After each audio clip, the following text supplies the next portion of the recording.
E Leila Pereira volta a ser cornetada de forma forte dentro do Palmeiras agora, por conselheiros, sócios e também torcedores. Vídeo de hoje do canal do Nicola te explica a nova treta envolvendo a presidente Alviverde. Por falar em confusão, Mário Gobi, ex-presidente do Corinthians, e Duílio Monteiro Alves, o novo comandante alvinegro, trocaram farpas fortes nessa segunda-feira durante um evento no clube.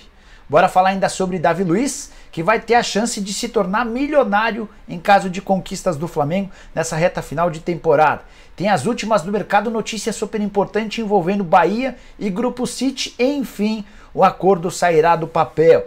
Para completar, te atualizo sobre as novidades, deixo você por tudo que está rolando no mundo da bola a partir de agora, não sem antes me apresentar. Sou Jorge Nicola, jornalista esportivo e dono desse canal no YouTube que tem a missão de deixar você super bem informado sobre as coisas do seu time do coração. Para não perder nada, aperta o botãozinho vermelho de inscreva-se, combinado?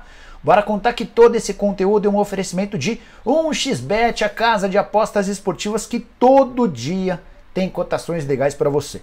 Nessa terça-feira, por exemplo, o Grêmio Sport, Campeonato Brasileiro da Série B, vitória do Grêmio paga R$ 1,63, o empate paga R$ 3,36. Também nessa terça, Guarani e Novo Horizontino, a vitória do Guarani paga R$ 2,25 e o empate paga R$ 2,99. Agora nessa quarta tem jogo com cara de decisão. Cruzeiro e Vasco, vitória do Cruzeiro em casa paga 1,66, o empate paga 3,52 e a vitória do Vasco paga 5,60. Para você não ficar fora dessa e de outras apostas, na 1xBet é super simples, pega o link que eu vou deixar no comentário fixo, já faz seu cadastro agora e na hora de fazer o seu depósito, não esquece de usar o cupom Nicola para ter direito a 100% de bônus. Combinado? Bora começar o vídeo com o tradicional giro de notícias e a primeira informação é de que a grande decisão da Copa do Brasil será no Maracanã. Nessa terça-feira, na sede da CBF, ocorreu o sorteio dos mandos de campo para Corinthians e Flamengo. Primeiro jogo no dia 12 de outubro acontece na Neoquímica Arena. Uma semana depois, no Maracanã, o Flamengo vai ter a oportunidade de decidir ao lado do seu torcedor. Quero contar também, boa notícia para o Corinthians, que os 3 títulos alvinegros conquistados na Copa do Brasil todos se deram fora de casa, então esse, ao que parece, não será um problema. Só para lembrar que o Timão foi campeão pela primeira vez da Copa do Brasil em 1995 no Olímpico, estádio do Grêmio, em 2002 no Cerejão, estádio do Brasiliense, e em 2009 no Beira-Rio contra o Internacional. Bora mudar de assunto e falar sobre Diego Ribas, jogador do Flamengo que anunciou há instantes que será comentarista da Rede Globo de televisão durante a Copa do Mundo. Você sabe que ele não fica no Flamengo para a próxima temporada, o contrato dele termina e ele estuda se vai ou não se aposentar. Enquanto isso, surgiu o convite da Globo e ele será comentarista dos jogos da Copa do Mundo. Para completar ou para terminar o giro de notícias, contar que Danilo, do Palmeiras, postou uma mensagem em rede social pedindo desculpas ao torcedor alviverde, admitindo que não tem conseguido render tanto quanto queria, que está chateado com a situação, que as 2 expulsões recentes são algo atípico na carreira. Ele lembra que desde que se tornou profissional nunca havia sido expulso e que vai fazer o possível e o impossível para melhorar. E a saideira do giro de notícias, contar que Paulo Pesolano, técnico do Cruzeiro, foi absolvido em julgamento há pouco no STJD. Dessa maneira ele vai estar no banco de reservas para a partida contra o Vasco. Demorou bem mais do que eu imaginava, mas Bahia e Grupo City enfim se acertaram, está tudo absolutamente ajustado e nas próximas horas, no máximo até o fim dessa semana, haverá um anúncio de forma pública de que o Bahia está sendo vendido para o Grupo City. Antes, na verdade, a necessidade da aprovação do Conselho Deliberativo e também dos sócios. A aprovação do Conselho deve ser convocada para a próxima sexta-feira, não essa, a próxima. Um documento de 200 páginas tratando sobre todos os detalhes já foi assinado pelos departamentos jurídicos do Grupo City e do Bahia. E a maior prova de que está tudo fechado é que Ferran Soriano, o diretor do City, o cara que manda em todo o Grupo City, desembarca nessa quinta-feira em Salvador. A informação sobre o desembarque do Soriano foi divulgada pelo pessoal da Aratu On. Dessa maneira, o torcedor do Bahia pode sorrir. O Grupo City vai adquirir as ações do Bahia. Restam saber os detalhes, né? O percentual, o valor da aquisição, mas o projeto do Grupo City é de transformar o Bahia numa das 6 maiores forças do futebol brasileiro já a partir de 2023. E a volta do time para a primeira divisão é a cereja desse bolo. Com o retorno, o Grupo City vai poder fazer seus investimentos. Aí você vai falar, nossa, Nicola, mas o Grupo City tem 11 times espalhados pelo mundo e vários deles não são protagonistas, é verdade. Mas o papel do time brasileiro dentro desse conglomerado será um papel super importante, até porque o Grupo City entende que o Brasil é o maior celeiro de craques do mundo. e fazendo um bom trabalho aqui, você vai ter material de qualidade para exportar para todos os outros times. Torcedor do Bahia, a expectativa é de acordo anunciado a qualquer momento, e dessa maneira o Bahia mudando de patamar. Se eu fosse torcedor tricolor, estaria muito feliz. Bora falar sobre Daniel Alves, outro jogador ligado ao Bahia, surgiu na base do Bahia, e há quem garanta que o Daniel Alves está deixando o Pumas. O próprio lateral precisou dar explicações, não sei se foi muito convincente, antes de trazer a declaração dele, só para dar uma contextualizada. Ele ainda não completou 2 meses no futebol mexicano, o time dele vive uma fase horrorosa. Ele é titular absoluto, tem jogado todos os 90 minutos, nas 11 partidas que ele esteve à disposição, ele foi titular em todas, não saiu nenhum minuto. Nenhum gol e 3 assistências durante esse período. Só que o time não se ajuda. É nesse momento só o 16º colocado de 18 possíveis, ou seja, é o antepenúltimo do campeonato mexicano. Campanha de 2 vitórias, 8 empates e 5 derrotas. E tem aumentado o rumor de que ele está a fim de sair, preocupado com a chance de não ir para a Copa do Mundo pelo péssimo momento do Pumas e por estar jogando fora de posição. Ele vem atuando como um volante. O Daniel Alves respondeu da seguinte maneira à especulação, abre aspas: "Não estou pensando nisso, estou pensando em ganhar. E garanto que, se algum dia sair, não será para outro clube mexicano", fecha aspas. Já ouvi esse tipo de declaração.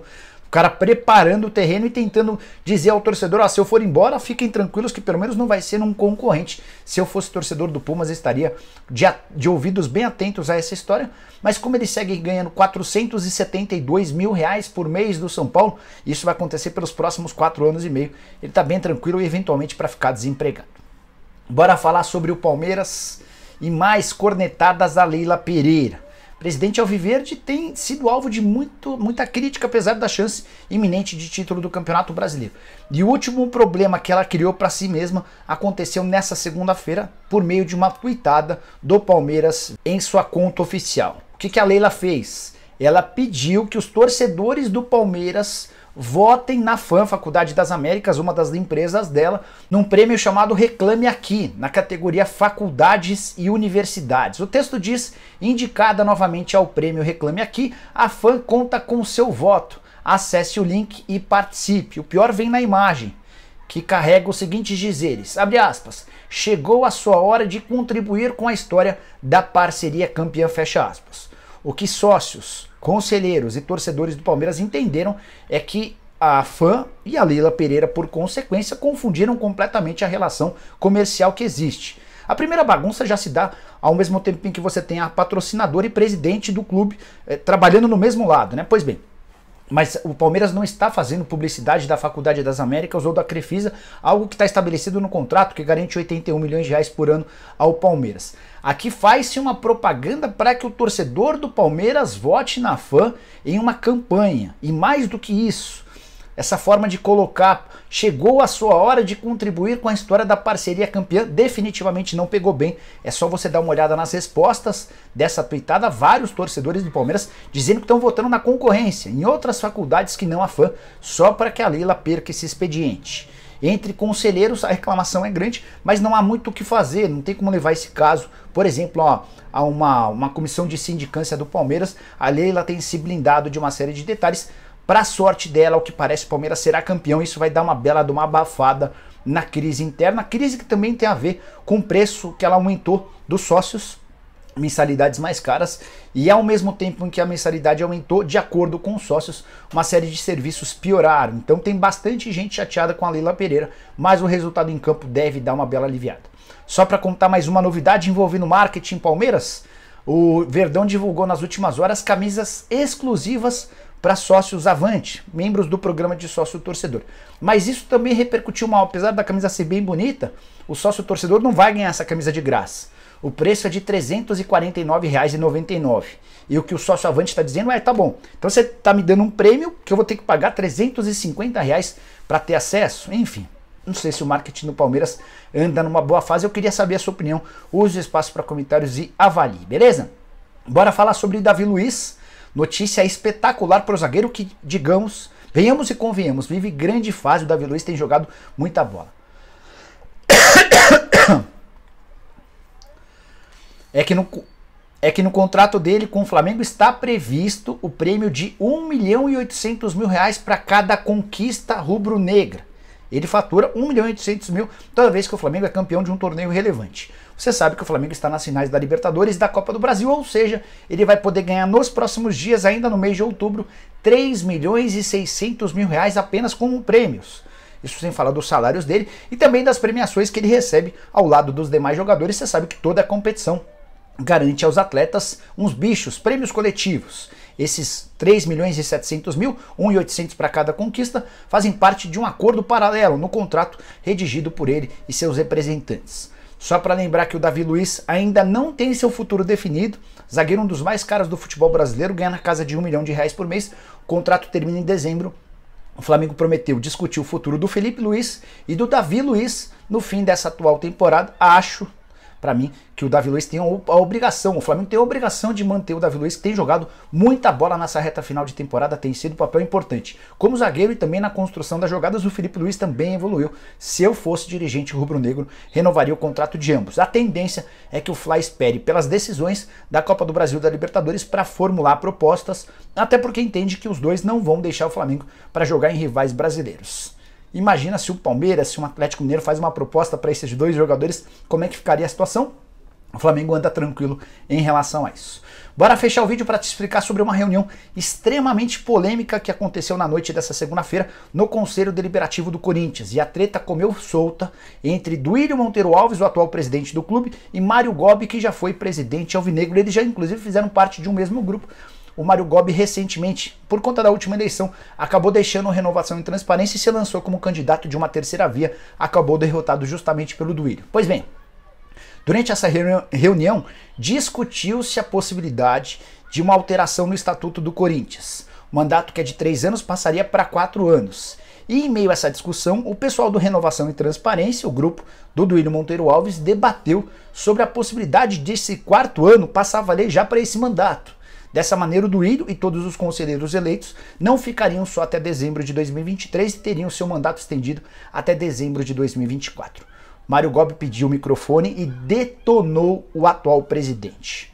O chamou de golpista, de forma bastante ríspida, dura. Ele criticou de forma muito violenta o Duílio, que respondia pedindo respeito, dizendo que o Gobi estava passando dos limites.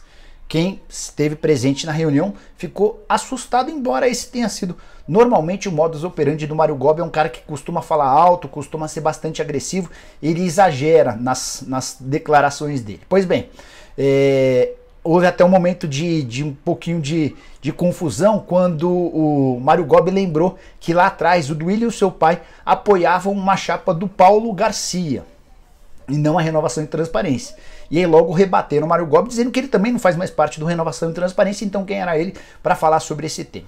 Moral da história, depois de toda a confusão, acabou qualquer possibilidade de um 4º ano de mandato para essa administração. Não há mais possibilidade. André Sanches, que é o grande líder desse grupo, já decretou, e várias outras lideranças também desse movimento já disseram que não vai haver possibilidade alguma de uma votação para um 4º ano de mandato nesse mandato. Isso pode até ser discutido, pode ser debatido, mas passará a valer a partir de uma próxima eleição. Está sepultada essa história. Outra discussão que vinha começando a ganhar força era a respeito da reeleição, mas também é algo praticamente sacramentado, não vai haver reeleição. Esse era um dos temas tratados lá atrás e pedidos, difundidos pelo André Sanches. O André é radicalmente contrário a essa ideia de um presidente no Corinthians se reeleger. De qualquer forma, clima quente, ambiente pesado entre dois presidentes, um presidente e um ex-presidente do Corinthians. Queria saber o que você pensa a respeito dessa história. Use espaço para comentários. Curtiu o vídeo? Deixa like, se inscreve. A gente volta 7h30 da noite com o programa do Nicola. Abraço, tchau!